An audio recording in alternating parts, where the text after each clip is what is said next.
We had just 5 games yesterday, but 5 games of the highest quality, I would say.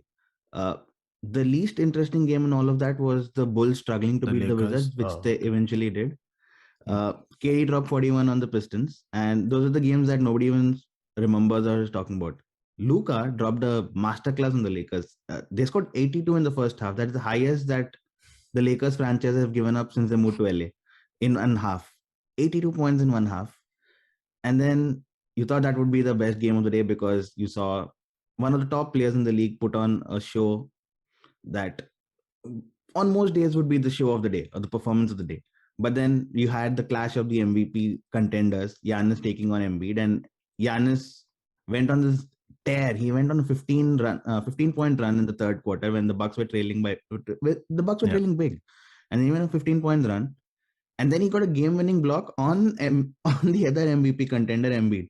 Yep. Uh, just before that, their acquisition, the great acquisition, James Harden missed a game-winning shot, after which Giannis had to make that block. He's just showing everyone why he is the best defender in the league.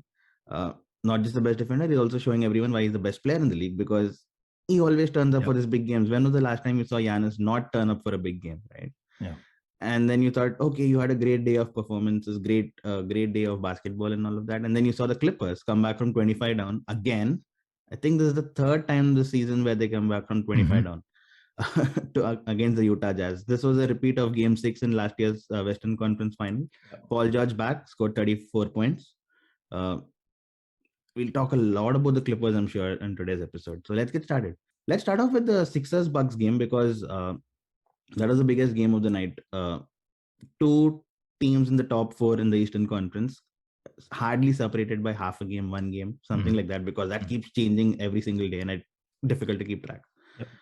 The Milwaukee Bucks won 118, 116. James Harden scored 32, but he had a terrible night because it really, well, he'll get you 30 points. It's not surprising anymore, but you really need to turn up in these big moments, and he did not. Embiid got 29, 14, and 7. He was well guarded by Giannis. No surprises there. Tobias Harris contributed 22. But the Milwaukee Big Three, Giannis 40, 14, and 6. Drew Holiday 18, 8, and 10. Middleton 22, 9, and 7. All of the three big guys showed up, and this is how uh, the Milwaukee Bucks will look come playoff time. And Now Brook we've Lopez back among the Brook Lopez back, points. yeah, yep, a great defender again, great defense yesterday. This is a possible finals matchup now, given that Boston Celtics had a big injury. Robert What? Williams got injured. Miami Heat will not make the conference final. I'm not banking on them, not counting them. Boston Celtics are my other team that would make. Yeah, that's Now what it's I think. either Brooklyn Nets, Boston, and Milwaukee. Right. It's down to, I mean, sorry, Brooklyn Nets, Philadelphia 76ers, and Right. Right. Milwaukee. I think Right. it's down to these three teams now. Hmm. And so this is a possible finals matchup if they don't meet beforehand, right? Now, whatever said and done, I don't see the Sixers beating Brooklyn Nets because the Nets are strong, and I don't see the Sixers beating the Bucks. It's not even going to be close in my opinion because every time I see Embiid and Harden down the stretch when it matters, Embiid, especially if he's played over 35 minutes, he's not the Yeah, same he player. tends to start looking worn out. Exactly, he's not the same player. And Yeah. James Harden in big moments, I just cannot count on him. Hmm. And that, if you eliminate that team, then there's Brooklyn Nets and Milwaukee Bucks. Hmm. Now, at least, are we talking about the Bucks as clear contenders in the East? I know we have, but should everyone be sitting up and taking notice at least now? No, I don't think so. I think so. The reason why the Bucks, well, I don't know if it's the reason why, but the team that were favored over the Bucks for long this season, and this is even before the Warriors started showing up. Like Mm-hmm. preseason, Brooklyn Nets were declared the prohibitive favorites, and then it didn't waver one bit. Not when Harden tanked, not when KD went out injured, not when they started dropping ranks for fun, not when Kyrie declared whatever he declared, and the world found out he can't play half the games. Unwavering faith. Brooklyn Nets odds-on favorites. I think some of that faith dwindled over time, but for far too long, they were placed number one when they had no business being placed number one, or at least not over the defending champs. I don't know if that will change now. If anything, they should Mm-hmm. get a little more confidence because now that KD is back, he's dropping bombs. Kyrie is playing as well as ever. they acquired a bunch of pieces, a whole bunch of pieces, to beef up their perimeter shooting and their bench. So now Mhm. for them, and they got Drummond, and so they got these interesting pieces that they have these interesting pieces now that do stuff that the Brooklyn Nets need them to do, and they don't do anything else very well. And that's okay for the Nets, just because of how uniquely they're set up. Like Drummond would not have this kind of value on other franchises. Yep. All he does is get rebounds. All he screws up are shots at the other end. They don't need him to take shots. They just need him to get rebounds. Fantastic. Perfect. Ben Simmons, elite defender. I still think he can become an elite attacker. It's just that he has to go into the Giannis mold where over time he has to develop a shot and also some other post moves and stuff like that.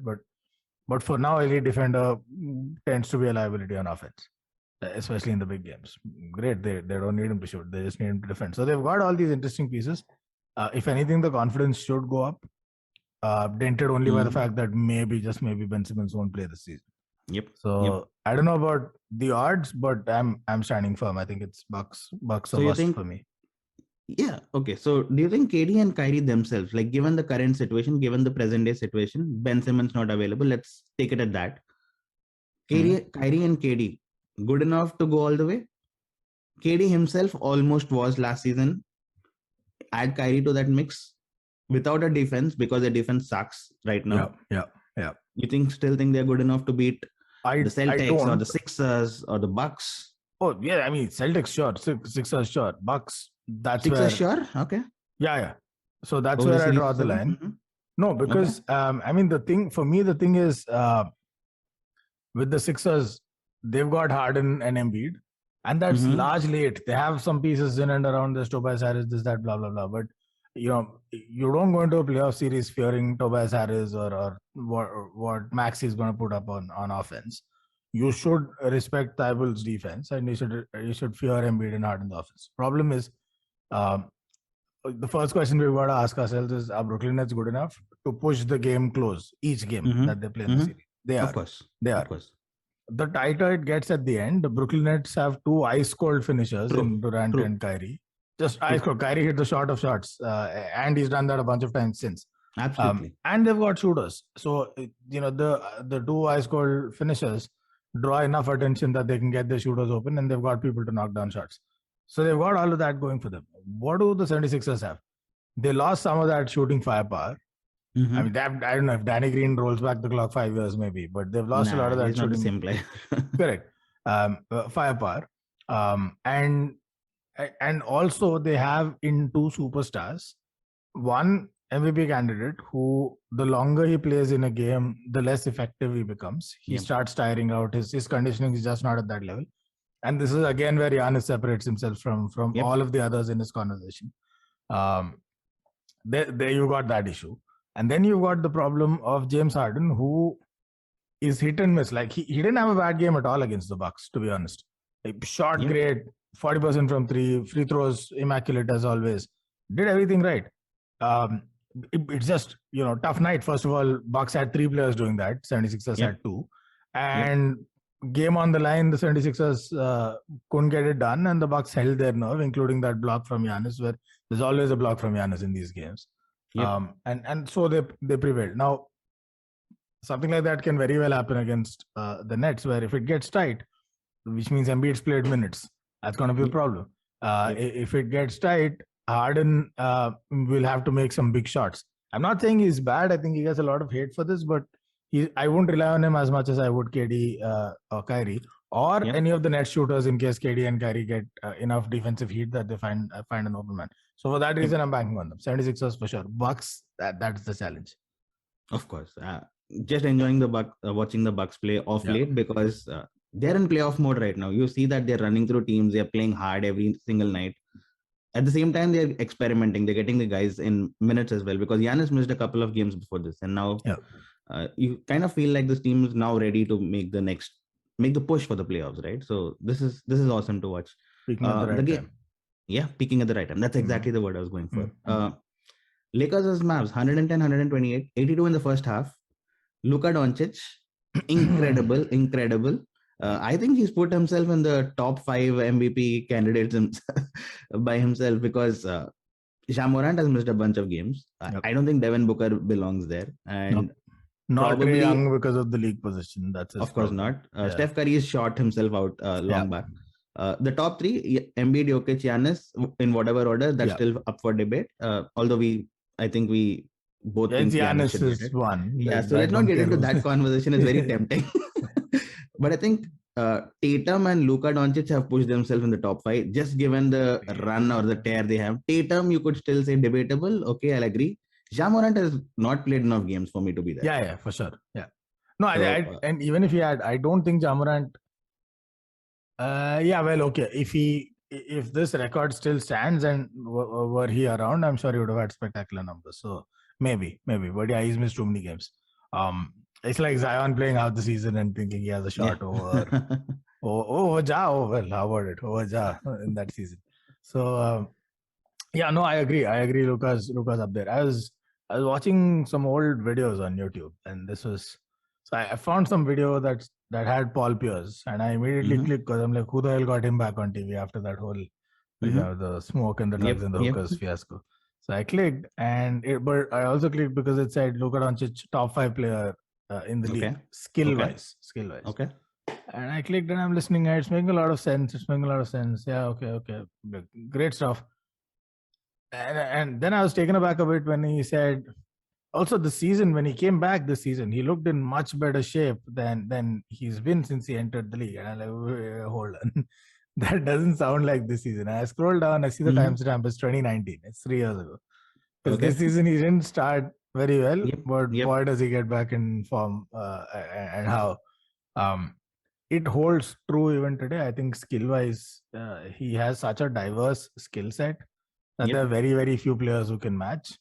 Jokic, maybe. Jokic and Doncic, the two European brothers, and then who do you put in that category? Really, I'm struggling to think. I mean, with these two guys, it's like you can get to anywhere on the court, wherever you want to be. Nobody's stopping you, and you can get at whatever shot you want, and it'll go in. Right? That is the kind of skill you're talking about. Especially in the clutch, right? I think where where Luka really elevates. Giannis, of course, also, but where Luka really elevates is in the clutch. It's I don't even know if this is LeBron. I've seen highlights of Magic, right? And it's like that surgical picking a defense apart. Very Chak De India, very fingers behind the back. And that's astounding at his age. Very few people have the ability to both score the way he does and grab rebounds and all of that and stuff the stat sheet, but also really do it when it counts. This is not a Russell Westbrook empty triple-double. We're shitting on Westbrook again. I didn't mean to do that. He had a decent game on all of that. Malik Monk outscored him. Malik Monk. He's by the way, my Lakers MVP. I reiterate. He outscored him, but it means something when Luka drops most of his numbers and him in the clutch is just it's special to watch. He's not as great a shooter in the clutch. We remember the shots that go in, but we always forget the ones that don't. There's a bunch that don't. But in general, he's a great decision maker and a leader in the clutch, and that's what I find quite impressive about him at the age. Yeah, when I started talking about this game, I actually wanted to talk a little bit more about the Lakers than about Luka. So, and I can see that you successfully tried to avoid that, but until now. Now, with the loss yesterday, Lakers have dropped outside the play-in spot. They're in 11th position. They started off the season, I was looking at when did this all go bad, right? They started off the season 19-20, almost a 500 record. Yeah. And then since then, in the next 34 games, they won, not the next 34, the last 34 games, they've just won 10 of the last 34. Yeah. In the next 7 games left in the season, they play the top 6, 5 of the top 6 in the Western Conference, and Pelicans and OKC. First of all, LeBron missed yesterday's game due to an ankle soreness. Do you think LeBron's done for the season? He's like, okay, this team is going nowhere. I don't want to humiliate myself. I'll just sit out the rest of the season. I know he did twist his ankle, so he's not faking that. But after he twisted that ankle, he played 2 quarters. He got injured in the second quarter. He played the entire game. Mm-hmm. Is this a mysterious injury, or you think he's going to be back and AD is going to be back and they're still going to give this fight till the last day? It's a crying fucking shame if they don't. That's what I believe. They're out of the play-in spots right now. But I mean, they're tied with the Spurs. The Spurs are going to drop games. It's not like they're particularly invincible either. And they're going to drop games. You'll get opportunities. Pelicans might even drop a game here and there, and who knows? You have a shot at ninth. So it's not game over, but it is almost close to being game over. It would be a shame though for anyone to sit out. Like if Portland sits their players out, I understand. With everyone back, the fuck are you gonna do anyway? This season's gone. You got to rebuild in the off season. Okay, I get it. But with the Lakers, first of all, it's a crying shame that they're even in this spot. And if they're gonna play for pride, they might as well salvage some. And LeBron's big on narrative, right? So what's he thinking about his current narrative? So he's won his bubble chip, which is as good as any chip. I don't care what people say. So he won that. And then the season after that, he got tossed in the first round. His team got bounced. That never happened. First time in his career, first round bounce. Boom. So is this the tapering down? Is this the highway to retirement that LeBron's on? That's what the narrative looks like. Went out, won the chip. Immediate next season, went out in the first round. Immediate next season, didn't even make the play-in games, and he chose to sit out. It's like that's a little too defeatist. Not very great for his legacy.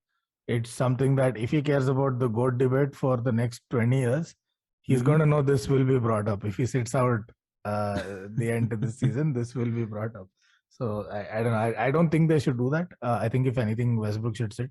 And somehow if they can bring back LeBron and AD, they should go for it. If it happens, it happens. If they get their foot into the plains, actually they've got plenty of rest. I know they've been playing games, but the big guys have barely been sweating it. AD's been chilling for I don't know how long. Westbrook really doesn't need rest. He's in peak conditioning. The problem is with his game, not with his fitness. With LeBron also, I think he's got rest here and there every year. So they're actually good to go and make a run for the playoffs if they actually make the play-in games and if they can sort their shit out. If it doesn't happen, it doesn't happen. Hasn't that been the story of the season? Like every time you see Lakers screw up a game and you'll be like, yeah, they still have LeBron and AD and they can still make a run. They lost. No, I don't believe they can. I'm saying they should believe that. I think I thought they were done long ago. Like the season's over. Okay. What's not acceptable is for the players who get paid all those millions to say, yeah, well, you guys know it's over. We agree. Fuck it. Let's not even bother playing. That is not okay. I mean, we always said that put LeBron in the playoffs and he'll carry you, right? Is that narrative over now? Is that story over? I mean, these narratives are always, there's a lot of hyperbole associated with these narratives. So that means there's always a lot of He's proven it time and again, right? Except no, I'm saying, but there's enough loopholes there to say, yeah, it still hasn't been disproved. It's like with Jordan, right? You'll say he's unbeatable in the playoffs. He's that. But before Pippen, he got bounced a bunch of times in the playoffs. He couldn't get past a lot of teams. He couldn't make the playoffs this season. And then in the Wizards, he just stunk it up. And the problem with building up demigod statuses is then you have enough excuses to defend. So that was before he had a team or he was alone. What does he do? Jordan. But Wizards, he was old. So with LeBron, there's a bunch of excuses also. He's old. It only happened once last season, and he was in fit. His superstar was in fit. What are you going to do? This season, same story. You can give it. AD was in fit. LeBron had injuries. Like yada yada yada. So there's always going to be excuses. I mean, it's a nice thing to say, but right now, forget the playoffs. I think I'd like to see put LeBron in the just put LeBron in the team. They'll make it to the playoffs. It's a guarantee. That's the new narrative I want. Okay. They have the second toughest schedule left in the league. The Spurs, although, have the fifth toughest schedule. So I think Lakers facing Jazz, Denver, Warriors, Denver twice, in fact, Warriors, and I think there's a Phoenix Sun game in there somewhere as well. That's tough. I mean, how do you beat Jokic twice? Warriors you can beat, of course, given the current form. OKC you can win, of course. Pelicans you have to win because you can't give them that edge. So and you can't give them two wins within like 15 days. That's just embarrassing. That's the team whose superstar you took away and filled with all of the youngsters you didn't want who are coming back and beating you twice in a fortnight. What the fuck? They can't let that happen. I think barring Phoenix, they're all beatable. For the Lakers specifically, if LeBron plays and if AD plays, it's a different story, but if even LeBron plays, I think Denver is beatable as a matchup. Okay. Twice Okay. possible, depends on how driven these guys are. The challenge is Phoenix. Pelicans are tricky. Though Denver are a better team, sometimes it's just matchups are weird like this. Pelicans are a little tricky for the Lakers. And Utah is the next game. So I miss Yeah, that. Utah, you know what I feel about 5 consecutive who losses. cares? So Yeah, who they're cares? best time to meet them. Yeah, fuck Utah. It's just not. My heart aches every time I see poor old Donovan Mitchell do everything he can and just He Just forgot come how many up short. timeouts were left. He forgot that they were out of timeouts and then walked in the court in a close game. And then Brady forgot what down it was. Everyone gets one pass in their career. It's okay. No, but it's just Donovan Mitchell still did an inconsequential game. Yeah, and he was it also he was the only guy inconsequential, though? doing anything on that team. I know they had a bunch of people Yeah, put up yep, double yep. digits and stuff, but Yep. it's really he was running the show. So Yep. what are you gonna do? What he did have though is you can't have Paul George coming off of God knows how many weeks of injury coming back and outscoring you. That's a little disappointing to see. But Yeah, anyway, that's I know. Utah. I know. I mentioned inconsequential for Utah, and it's important because now they've dropped to 5th spot, level on points, level on wins with Denver Nuggets. Yeah, it is of consequence. Yeah. Because the Denver Nuggets could leapfrog them. Minnesota Timberwolves are just 1.5 game below. If they somehow catch up, Denver play Minnesota, by the way, on Friday. That's going to be a fun game because given the 6-7 standing.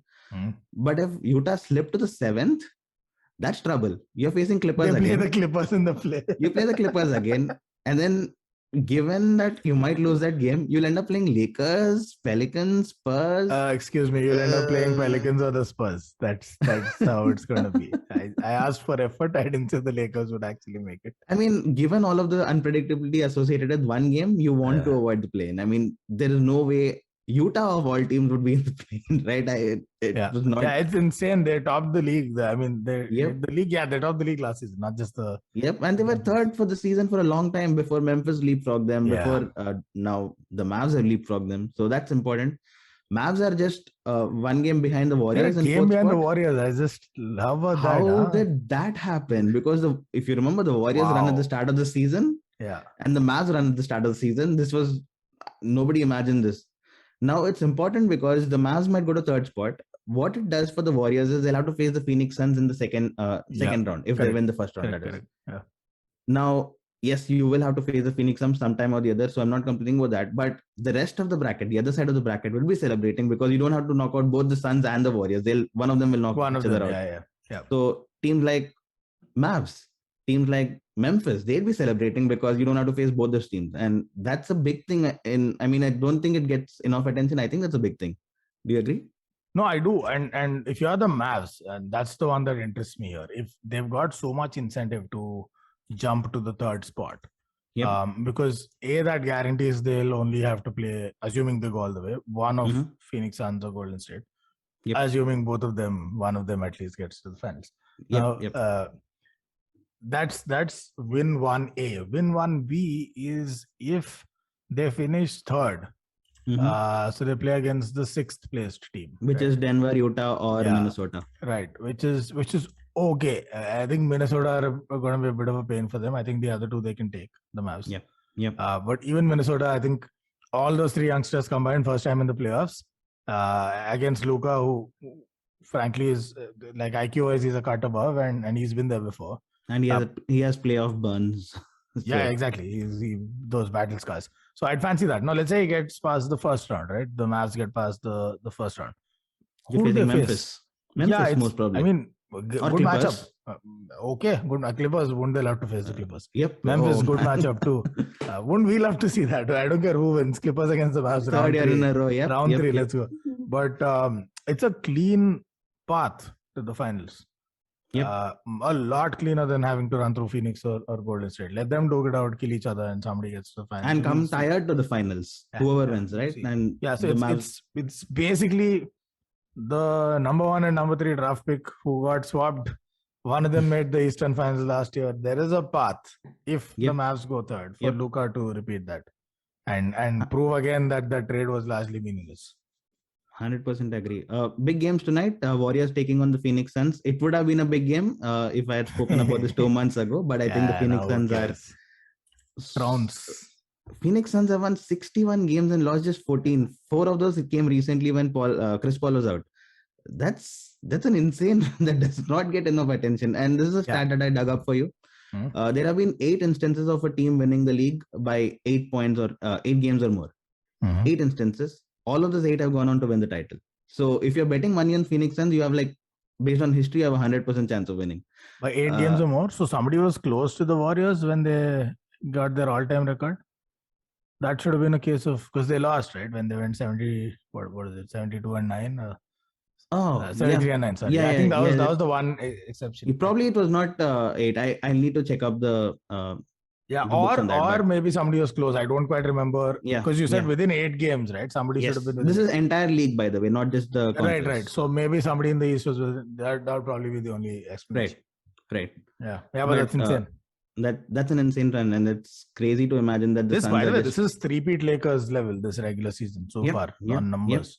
Absolutely. They're on course to win 65, 66, 67 games even, and that's doesn't impress the Warriors, but impresses most of.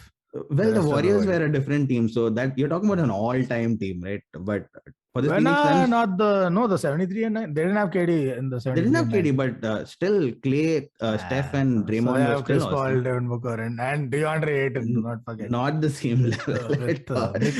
When you said Ayton, I knew I was joking. So campaign. What the fuck? All right, then we'll come back and talk tomorrow about this game. Yes, it'll be fun to watch. A lot of other games as well. So. A lot of a busy evening I can anticipate, but that's all on today's episode, and I'll catch you tomorrow. Right, peace.